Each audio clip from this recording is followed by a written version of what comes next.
Brian Mudd Show is on Newsradio 610 WIOD. You know, COVID fatigue, I think, has given way to COVID exhaustion at this point, and it's kind of always hard to get back after the holidays, get back in the groove thing, takes a little time, but I'm hearing from more people, it's that much harder right now. I mean, COVID, everything else, guys, like, oh, how do you get going again?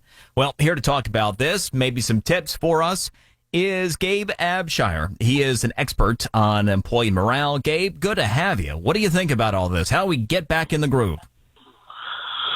Well, it's definitely been a challenging year, and it's a new year, but those challenges are still with us. I think one thing that helps is to really stay positive and kind of try to paint that picture with your team that there is a light at the end of the tunnel, right? I mean, I think COVID has been compounded by the election.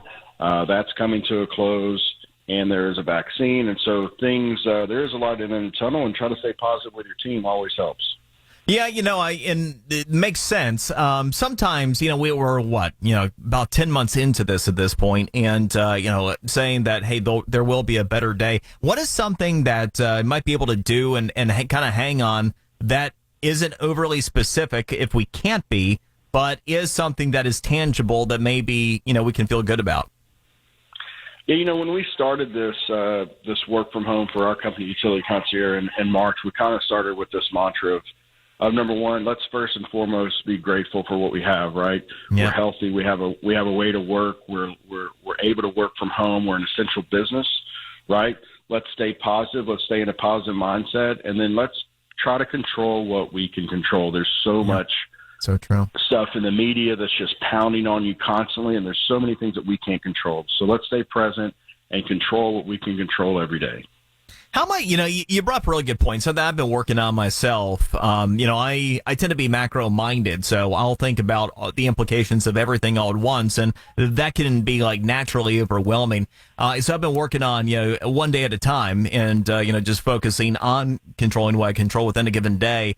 What are some exercises or some ways to get from here to there that you've come across that can be successful if we do tend to think about, things that are far bigger than really what is within our control? And it's so hard not to stay in that mindset, right? With the media, with the doom and gloom of the election, right? I mean, that's probably the biggest thing that's on everybody's mind. Yeah. But looking back at history helps a lot. Right. If we look back and when we had this big power change, when Obama came on board, it was, oh my God, they're going to take our guns and they're going to do all this stuff. And a lot of that stuff never happened, And so just really looking back at history and thinking about how long it's going to take for things to happen and how many times that things that people talk about never happen.